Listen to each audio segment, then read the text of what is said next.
So, jetzt seht ihr das Bild wieder von oben. Und jetzt habe ich meine ganzen Krust weggeräumt, was wir so nicht mehr benötigen.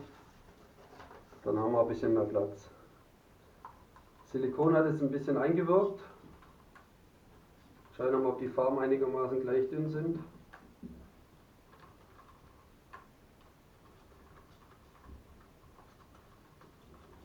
Also ich hoffe, ihr habt alles gesehen, wie ich jetzt die Farben anrühre und wie viel ungefähr die Menge. Es gibt, wie gesagt, also ich kenne keine Faustformel, dass man sagt, was weiß ich, 5 Gramm von Farbe, 5 Gramm von Medium oder sonst was, sondern ich mache das schon Pi mal Auge. Wie gesagt, wenn es gut jetzt von meinem Messer hier gut wegläuft, dann ist noch alles okay. Wenn es nur noch tropft, dann ist es eigentlich schon zu dünn. So, die brauche ich jetzt eigentlich auch nicht mehr.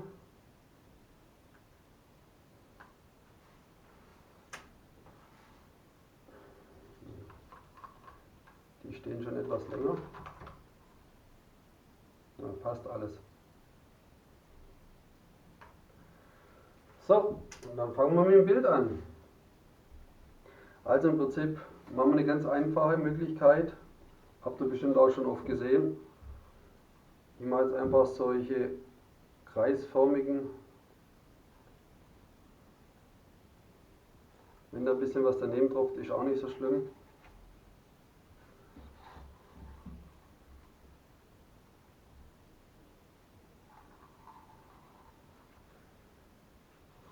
Am besten immer schön verschiedene Farben machen, also richtig durcheinander.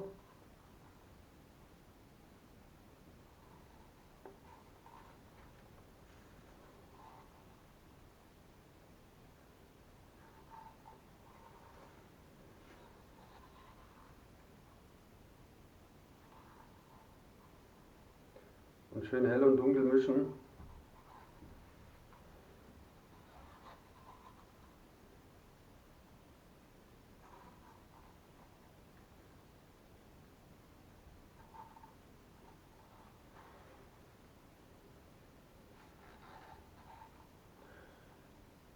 Das ist jetzt eigentlich das ganz normale Mischen. Es gibt ja auch dieses Dirty Pouring oder wie es heißt, Dirty Pour, wo man alle Farben in einen Topf mischt, weil Acryl tut sich ja nicht so ganz verbinden miteinander. Ich denke mal, das zeige ich euch beim nächsten Mal, weil da brauche ich dann nicht mehr vorstellen, wie man die Farben anmischt. Das wisst ihr dann schon, wer das verfolgt. Und dann geht es auch ein bisschen schneller, da geht es dann mehr um die Technik.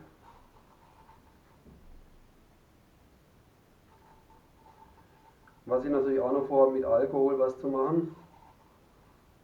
Das ist auch noch so ein Experiment, weil Alkohol verdünnt ziemlich viel die Farben. Also ganz schwierig zu mischen, sage ich jetzt mal.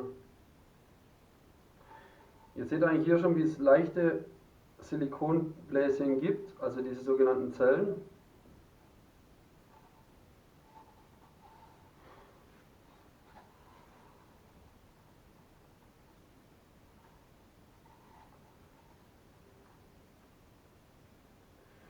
Die aber nachher eigentlich richtig rauskommen, wenn die Farbe erhitzt wird.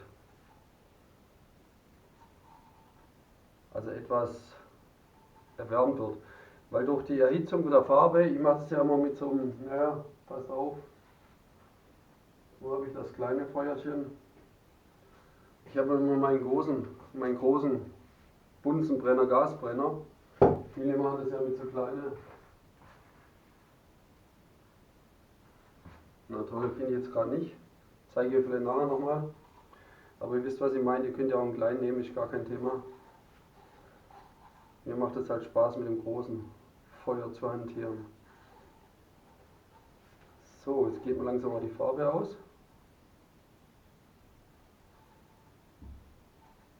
Und da noch schwarz.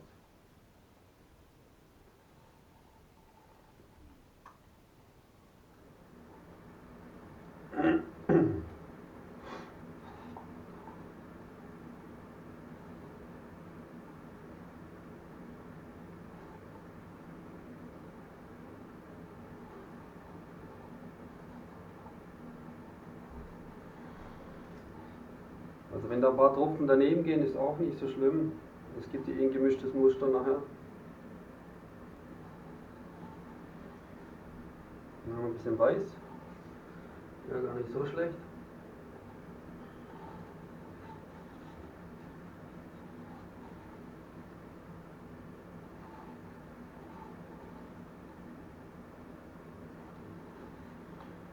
So, seht ihr jetzt auch, es läuft ja alles schon zusammen, weil der Keilrahmen halt doch etwas, ja, Flüssigkeit ist halt auch nicht so leicht.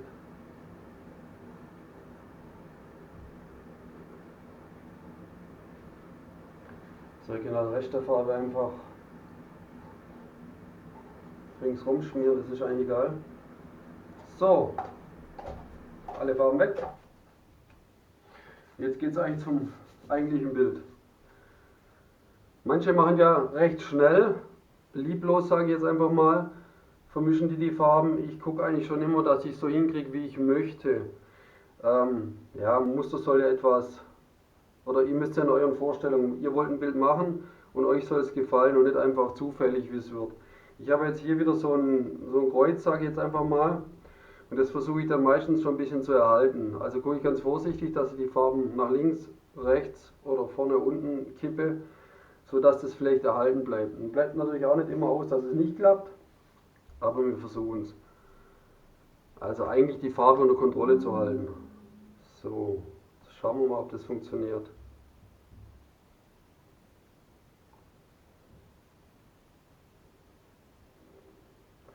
Ich hoffe, ihr könnt es gut sehen, ohne dass das Licht wieder blendet, ich weiß, aber ich kann nicht alles auf einmal machen. Ich mache das ja auch noch nicht so lang.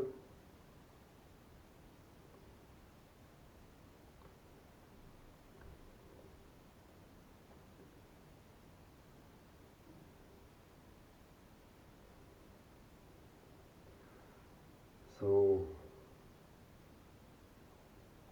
Und immer schön schauen, dass es übers Eck läuft,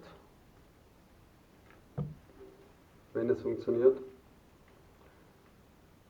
Ich will mein Kreuz behalten.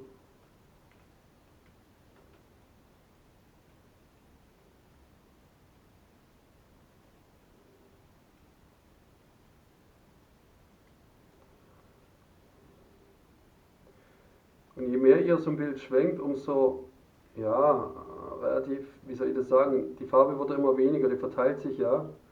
Es wird halt natürlich immer schwieriger, das über die Ecken dann zu bringen. Da müsst ihr halt aufpassen. So.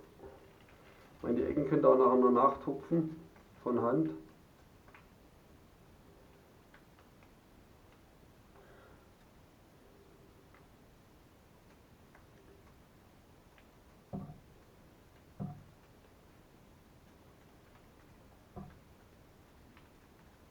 So. Ja, mein Kreuz ist noch ein bisschen da.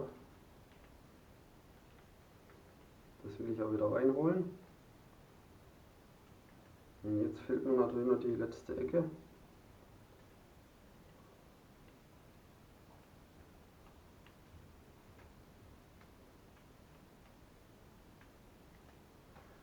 Nach links runter und runter.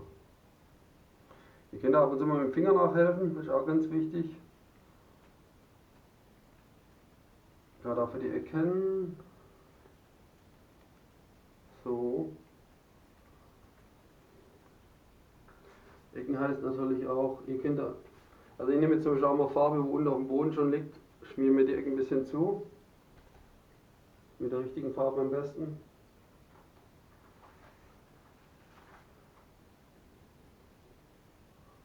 Optimaler wäre es natürlich, wenn es von allein läuft. Und auch schauen, ob die Kanten halt immer voller Farbe sind. Hinten habe ich schon gesehen. Seht ihr, da habt ihr wie so Löcher. Ich hoffe, ihr könnt es sehen. Das gefällt mir eigentlich auch nicht so, dass die Farbe nicht ganz runterläuft. Weil ich finde, wenn ein Bild so an der Wand hängt, dann soll es eigentlich auch an der Seite schön die Farben haben. So, jetzt kommt die Feinarbeit, das Feintuning. Jetzt möchte ich mal gucken, dass ich mein Kreuz wieder etwas in die Mitte reinbekomme.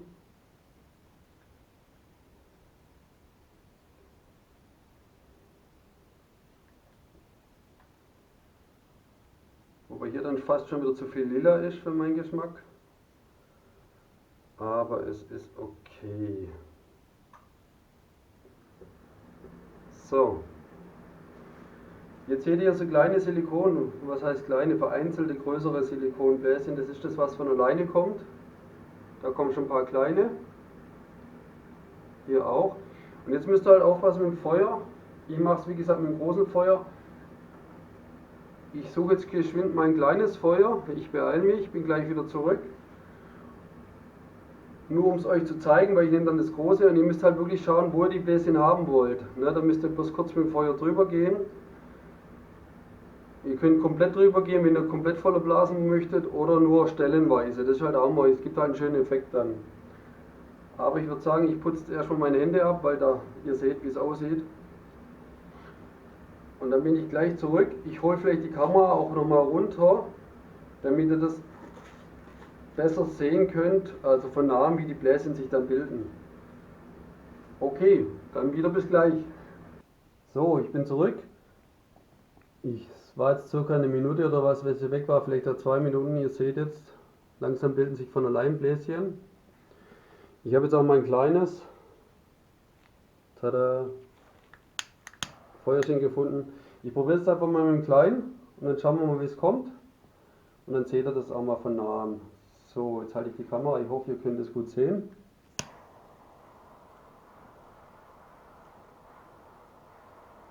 Das ist halt fast zu schwach, sage ich jetzt mal.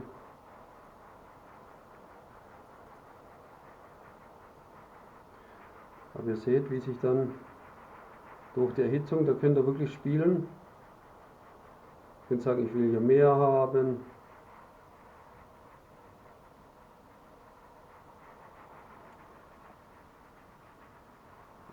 Hier zum Beispiel in dem Violett. Das sieht nicht so eintönig aus. Und das Schöne ist halt einfach, da kommen die anderen Farben drunter wieder vor.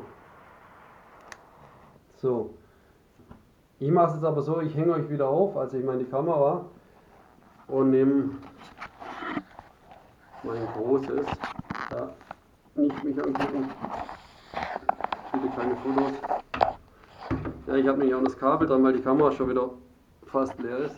So, ich drehe euch jetzt einfach mal um. Ich habe jetzt wieder, ich schaue nicht aus. Und dann lasse ich einfach drin. Geht schneller. Passt auf, ich kann jetzt eins machen.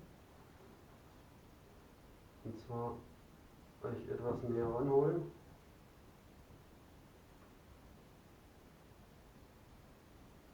So denke ich mal.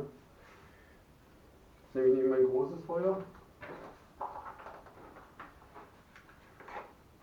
Ist mir einfach lieber, geht schneller. Und ja, ist natürlich mit viel Übung.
So, also ihr müsst wirklich aufpassen, gehört viel Übung dazu, wenn ihr so einen großen Bunsenbrenner benimmt.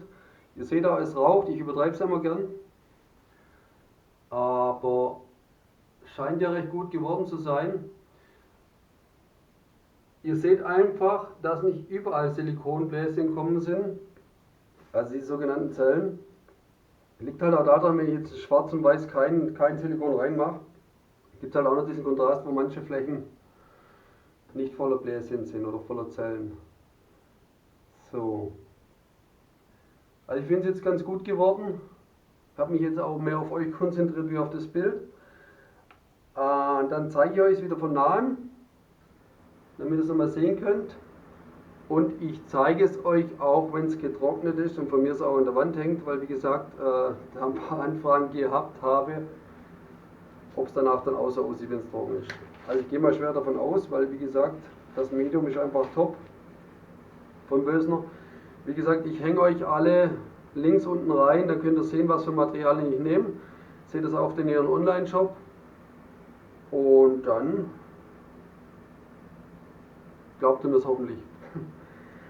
Gut, dann bis gleich. Ich zeige es euch vom Namen, wie gesagt. Ja, jetzt sage ich schon das dritte Mal, wie gesagt, das sollte eigentlich sein. Ich zeige es euch einfach. Bis gleich. So, und schon wieder da.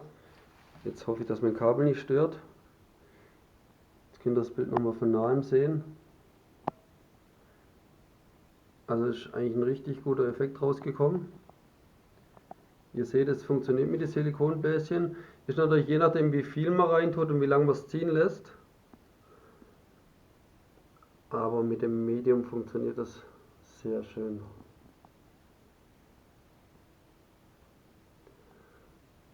Auch hier oben jetzt.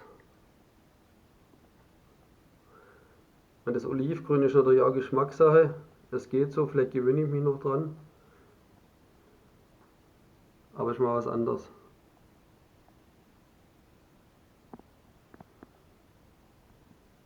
So. Da ist schöne Verschwemmungen drin, auch nicht so schlecht.